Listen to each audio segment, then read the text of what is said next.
Dovolte, abych úvodu již poděkovala za příležitost dostat se do projektu nebo spolupracovat na projektu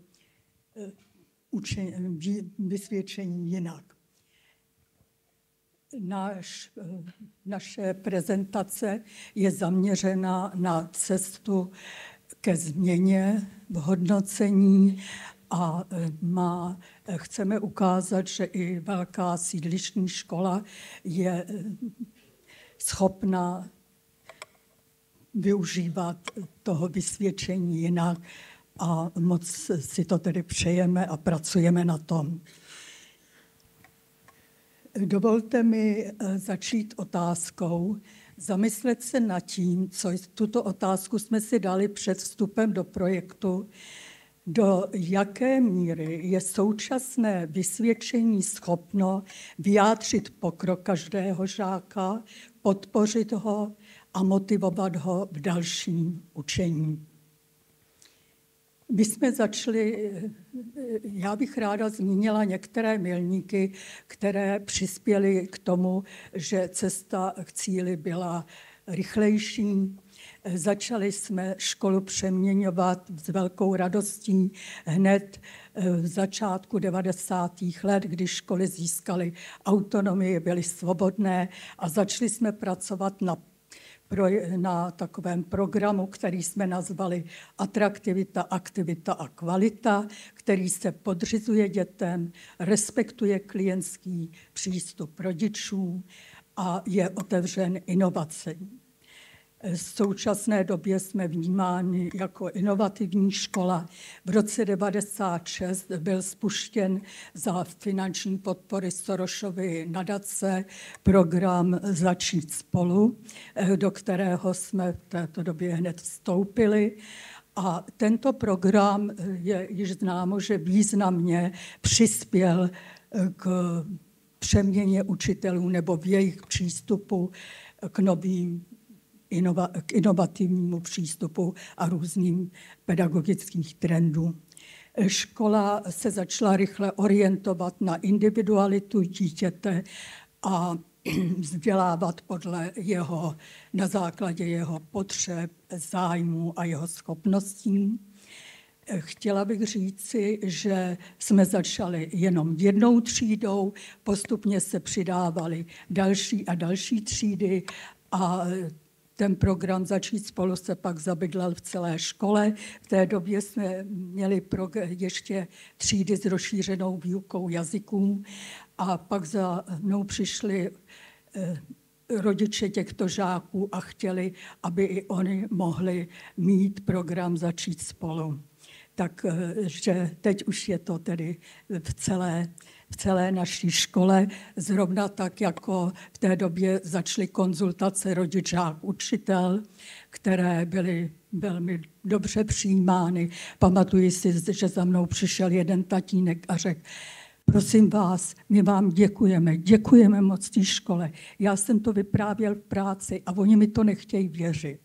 Takže nakonec uvěřili, že to tak je. Jinak prostě v této době začíná na Angelu u nás výuka jinak. A je to tak, že dochází k proměnám výukových metod, forem práce a hledání těch hodnotících postupů, které by lépe uspokojovaly potřeby žáků.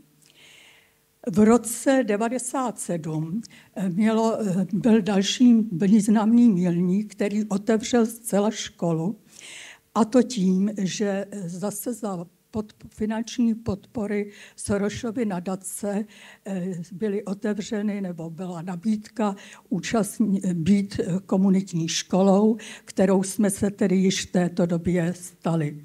Ten komunitní charakter školy byl velmi významný proto, že jsme se setkávali stále na stejné úrovni rodiče, žáků, učitelé, a otevřela se, vlastně rodiče překročili práh té své třídy a začali pracovat a zajímat se o ten celoškolní prostor. Ty aktivity jsou dodnes velmi četné a jsou vlastně otevřeny všem věkovým skupinám modřanské komunity. Umožnilo nám ta Sorosova nadace,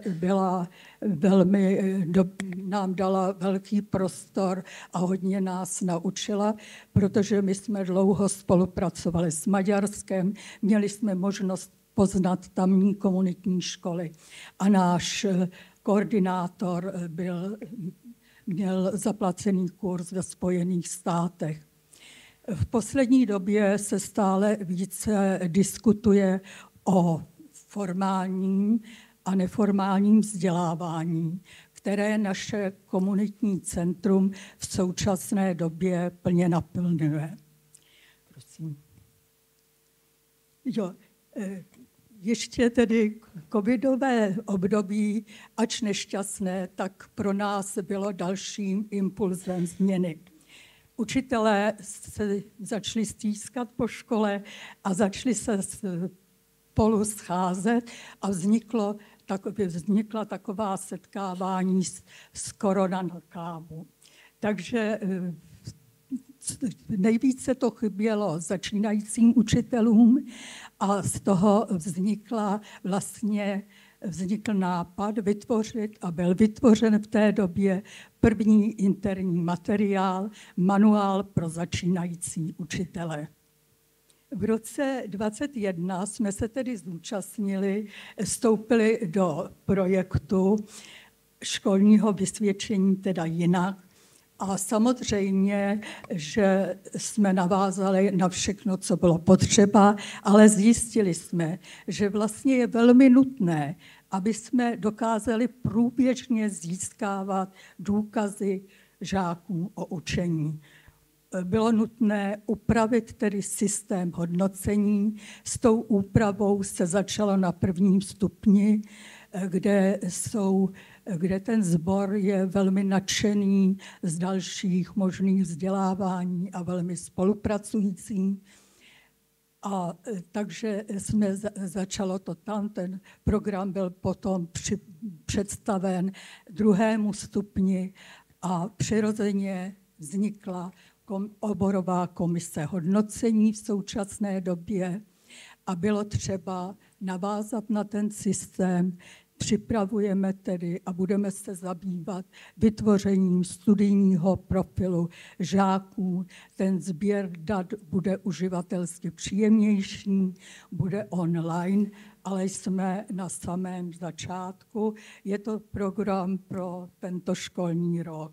Tady je, prosím, to, co vytvořili ještě učitelé nebo pedagogové prvního stupně, že tam je vlastně ty typy hodnocení a přesně vymezeno to, co je třeba dělat v každém měsíci, kde je vymezeno hodnocení žáka učitelem, sebehodnocení, spolupráce s rodiči.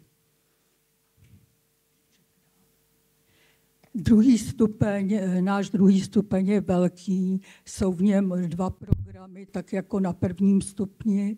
Je tam program, který nemá takovou dotaci jazykovou a je tam program bilingvní, který je česko-anglický a vyučujeme ještě další cizí jazyk. Vysvědčení jinak, tedy byl opravdu veliký impuls k tomu, abychom změnili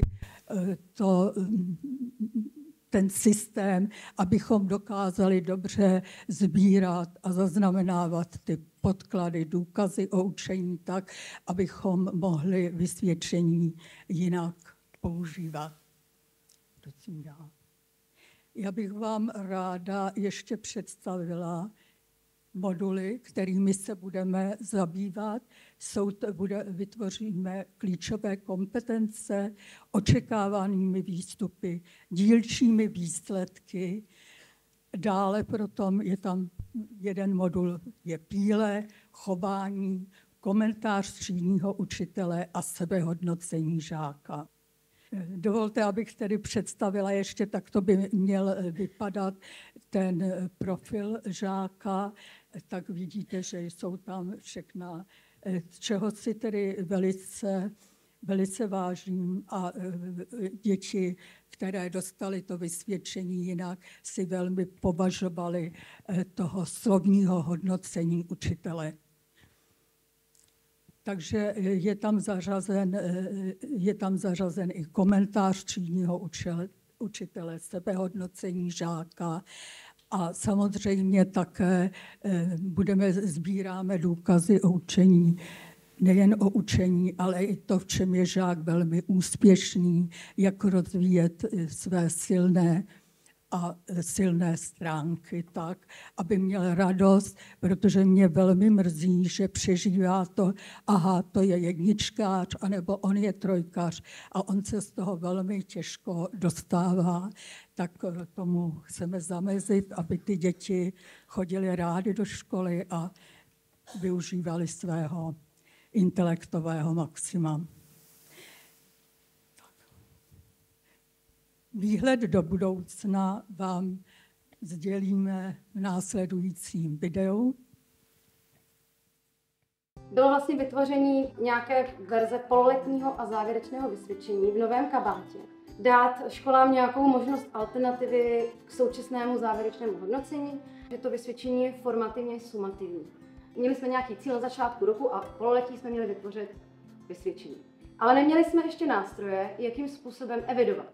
Jedna důležitá věc, která je hodně odlišná, v tomhletom vysvědčení se hodnotí klíčové kompetence. Dělí se to vlastně na 3 oblasti. Hodnotí se žák a jeho osobnost, potom žák a okolní svět a přístup žáka k jeho učení. Hotový produkt má políčka, na ně je jednoduché prostě vybarvit nebo nevybarvit. Škály jsou vlastně 4. No a druhá část je vlastně slovní komentář. Učitel se mohl vyjádřit té kompetenci nějakým způsobem sám. Jsi klidná, tichá, svůj názor vyjadřuješ slušně, přemýšlivá, učenlivá. Protože vím, že už jsi měla danou dovednost pod kontrolou, doporučuji se na to v příštím školním roce znovu zaměřit. Většina asi prvostupňových učitelů předpokládám, že by využívalo nebo využívá. Jsou zvyklí psát slovní hodnocení. Stačí to vlastně rozstřídit do těch jednotlivých předmětů. A pak se zabývat těmi kompetencemi, což je, myslím, že výhoda, protože to nemáme možnost na normální vysvědčení hodnotit. Tam je schování 1, 2, 3, samozřejmě 1. Má někdo teď pocit, že by třeba tohleto hotové vysvědčení, které už vzniklo, si to tenhle rok vyzkoušet nebo zkrátka zapojit se do toho? Ať se snažíme jako sebevíc, tady 5.